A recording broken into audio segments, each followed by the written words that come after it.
નમસ્કાર ખેડૂત મિત્રો, હું રમેશ રાઠોડ, વિષય નિષ્ણાત પાક સંરક્ષણ કૃષિ વિજ્ઞાન કેન્દ્ર ગીર સોમનાથ. ખેડૂત મિત્રો, આજના કાર્યક્રમની અંદર આપ સર્વે મિત્રોનું હાર્દિક સ્વાગત છે.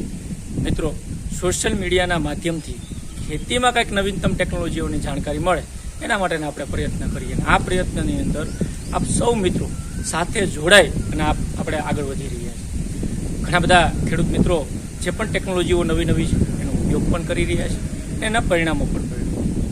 મિત્રો, એ જ ક્રમની અંદર આજે આપણે વાત કરવી છે ચોમાસુ ઋતુનો ખૂબ જ અગત્યનો પાક, તેલીબિયા વર્ગનો રાજા કહેવાય એવો પાક એટલે મગફળીનો પાક. અને આમ જોઈએ તો મગફળીનો પાક આખા વિશ્વની અંદર મહત્વ ધરાવે. ભારતના ઘણા બધા રાજ્યોની અંદર વાવેતર થાય ને એમાંય ખાસ કરીને આપણે ગુજરાતની જો વાત કરીએ તો ખરીફ ઋતુનું જે વાવેતર છે એ 20 લાખ હેક્ટર કરતાં વધારે અંદાજિત વાવેતર થતું હોય અને એમાંય આપણો સૌરાષ્ટ્રનો બેલ્ટ, ઉત્તર ગુજરાતનો ઘણો બધો વિસ્તાર મગફળી માટે ઉત્તમ ગણાય.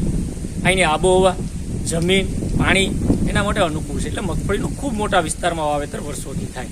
અને એનું જે તેલ છે, મગફળીનું તેલ ખાદ્ય તેલની અંદર આપણે ઉપયોગ કરતા હોઈએ તો આ મગફળીના પાકની અંદર એક મોટી સમસ્યા છે. દર વર્ષે આ સમસ્યા આપણે સતાવતી હોય અને એના પાછળ ઘણો બધો ખર્ચ પણ કરતા હોય.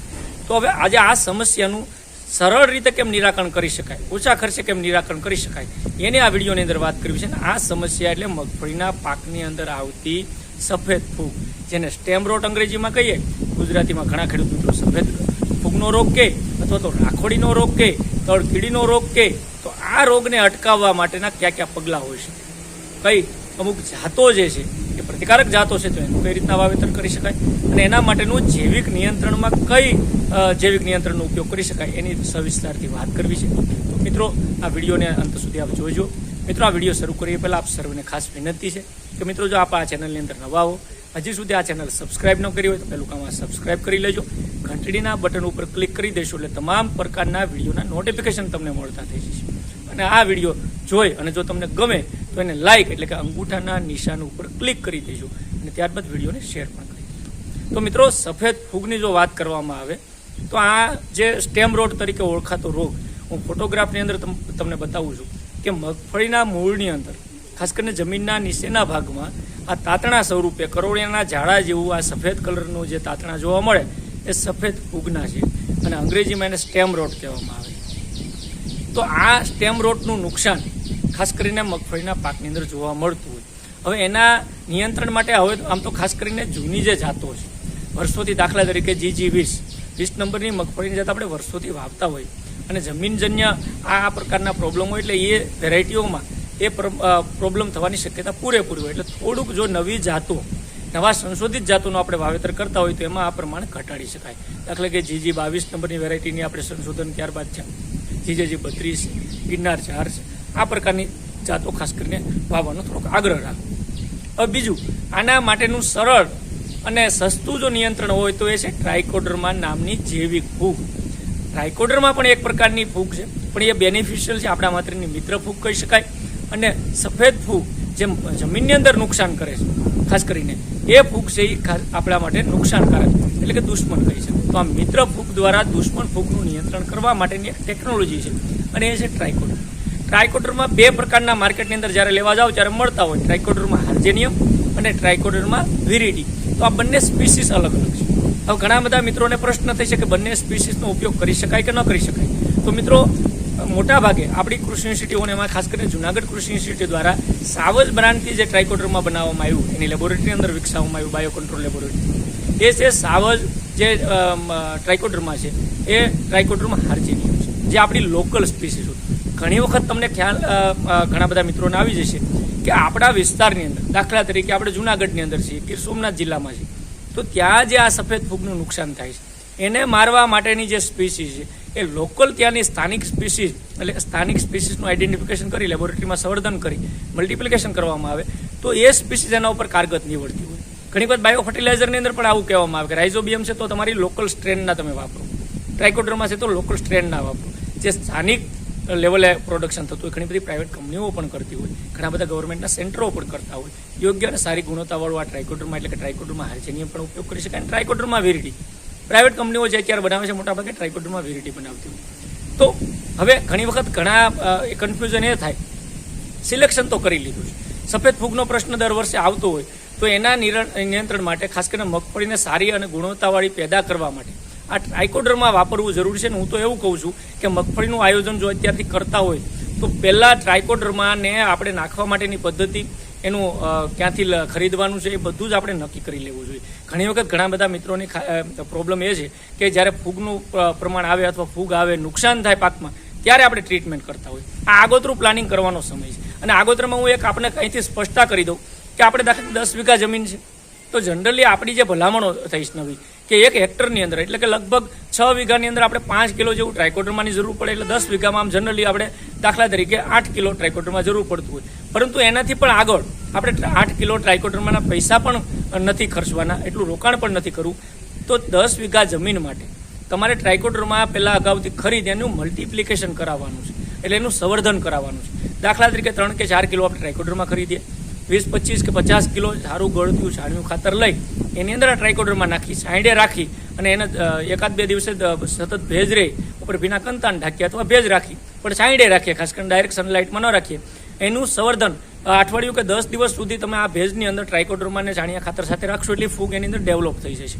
હવે મેં 50 કિલો આપણે છાણિયું ખાતર લીધું અને 4 કિલો ટ્રાઇકોડર્મા લીધું તો ટોટલી જે આપણું મલ્ટિપ્લિકેશન થઈને 54 કિલો બને છે. આ જે મટીરિયલ છે એ આપણે 10 વીઘાની અંદર આપણી મગફળી જ્યારે આપણે આગોતરું વાવેતર કરતા હોય તો વાવણી થાય પછી મગફળીનું વાવેતર કરતા હોય ત્યારબાદ કોઈ પણ રાસાયણિક પદ્ધતિઓના સંપર્કમાં ન આવે એ રીતે, એટલે મોટાભાગે રાસાયણિક ખાતરો પાયામાં વાવી દેતા હોય, બિયારણને પટ આપી દેતા હોય, એ બધી પદ્ધતિ કરી અને જ્યારે મગફળી આપણે 8-10 દિવસ 15 દિવસની કમ્પ્લીટલી ઉગી જાય એટલે તરત જ આ ટ્રાઇકોડર્મા જે સંવર્ધન કરેલું છે એને સાસની અંદર આપણે અથવા તો સારા ભેજમાં સાંજના સમયે ઉડાડી દઈએ તો જે ઓલરેડી આપણે એને પહેલાં રહેણાંક આપી દીધું, એને ખોરાક આપી દીધું, એનું સંવર્ધન કરીને એને એક્ટિવ કરી લીધી. હવે સીધું ટ્રાઇકોડર્મા ખેતરમાં ગયા પછી સફેદ ફૂગ જે છે એને ખોરાક તરીકે ઉપયોગ કરશે અને એનું નિયંત્રણ કરવાનું કામ કરશે. તો મિત્રો આ પદ્ધતિ આ વર્ષે ખાસ મારી તમને અંગત સલાહ છે કે 10 કિલો કે 20 કિલો કે જેટલી મોટી જમીનો કે જેટલા વીઘા જમીન છે એ પ્રમાણે પૂરેપૂરું ટ્રાઇકોડર્મા લેવા કરતાં આ જો સંવર્ધનની પદ્ધતિ આપણે શીખી જઈએ તો આ એક પ્રકારની ફેક્ટરી થઈ. 6 કિલો કે 4 કિલોના પૈસા તમારા જે બચે છે, તમે 150 રૂપિયા કે 200 રૂપિયાનું કિલો ટ્રાઇકોડર્મા ગણો તો 800-1000 રૂપિયાનો સીધો બેનિફિટ છે. એની સામે તમે જે સંવર્ધન કર્યું એ ખૂબ મોટા જથ્થામાં, ઘણી વખત પેકેટની અંદર પાછળ તમે જોજો તો એની અંદર લખેલું હોય 1×10⁸ CFU અથવા 1×10⁶, 2×10⁶ આવા પ્રકારનું પેકેટની પાછળ લખેલું હોય. ગુજરાતીમાં માહિતી પણ હોય છે. તો એ જે કહેવા માગે છે કે 1 ગ્રામની અંદર કાલે CFU એટલે કોલોની ફોર્મિંગ યુનિટ, 1 ગ્રામ ટ્રાઇકોડર્માની ચપટી જ્યારે તમે ભરો છો તો એની અંદર 1×10⁶ કે 10⁸ એટલે 10ની પાછળ 6 કે 8 મહિના તમે લગાડો એટલે કરોડોની સંખ્યામાં આ ફૂગના જીવાણુ છે.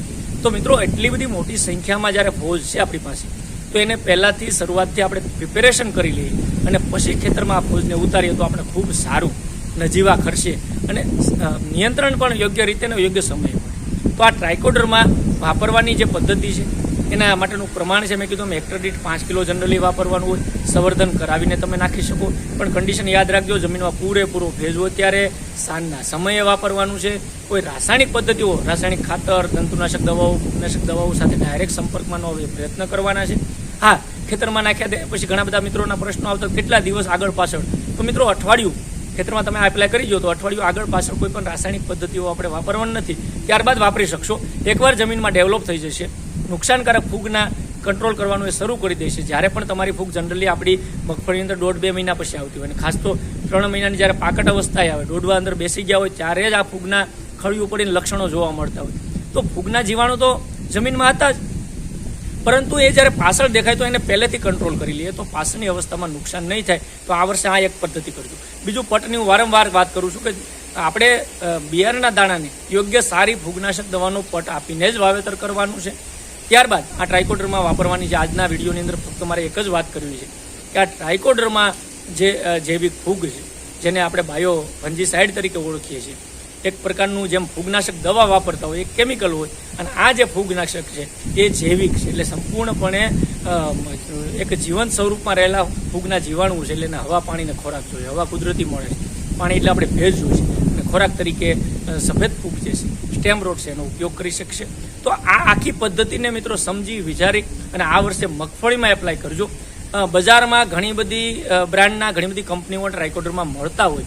મારો આગ્રહ ખાસ એ છે કે કે જુનાગઢ કૃષિ ઇન્સ્ટિટ્યૂટ દ્વારા સાવજ બ્રાન્ડનું જો ટ્રાયકોડર્મા મળતું હોય તો એ લેવાનો આગ્રહ રાખવો જોઈએ. ત્યારબાદ ઘણી બધી પ્રાઇવેટ કંપનીઓ માર્કેટની અંદર હોય તો સારી ગુણવત્તાનું એના માટે તમારે મિત્રો કદાચ ગુણવત્તા ચકાસણી કરવી હોય તો એકાદ એકરની અંદર ટ્રાય કરીને પણ કરી શકાય. તમે એક એકરમાં ટ્રાય કરો અને એકરમાં કેવા પરિણામો મળે, કારણ કે તમારે પોતે જ આ વસ્તુ બધી ઘણી વસ્તુ ખેડૂતોના અનુભવોને આધારે જ નીકળીને બહાર આવશે. કોઈ પ્રાઇવેટ કંપનીઓના અહીંથી નામ દઈને હું તમને એમ કહું કે આ કંપનીનું જ લેવું, એના કરતાં તમે અનુભવ કરી અને જાત અનુભવથી, કારણ કે ખર્ચો તો આપણો 150-200 રૂપિયાનો જ થવાનો છે, આમાં કોઈ મોટી રોકાણ નથી. એના કરતાં મેં આગળ જે કીધું મલ્ટિપ્લિકેશન કરાવી નાખો એટલે તમારો ખર્ચ પણ લગભગ 60-70% ઘટી જાય છે અને ખૂબ સારું નિયંત્રણ, આગોતરું નિયંત્રણ મળી જશે. તો આ એક બેડ બનાવી મલ્ટિપ્લિકેશનની પદ્ધતિ આ વર્ષે મિત્રો કરજો. તો મિત્રો આની અંદર કાંઈ પણ પ્રશ્ન હોય, કાંઈ પણ પૂછવું હોય તો મારા નંબર નોંધી લેજો, 95 58 29 48 28. આ નંબર ઉપર કોન્ટેક્ટ અથવા વોટ્સએપ પણ મેસેજ કરી શકશો. સાથે મળીને પ્રયત્ન કરશું સારું કરવાનું, સારી ખેતીમાં કંઈક નવું ટેકનોલોજી ઉમેરવાનું. અને મિત્રો આજના વિડીયોની અંદર એટલું જ. ફરી પાછા મળશું નવા વિષય સાથે, નવી માહિતી સાથે. ત્યાં સુધી મને રજા આપશો. આપ સર્વે મિત્રોનો ખૂબ આભાર, ધન્યવાદ.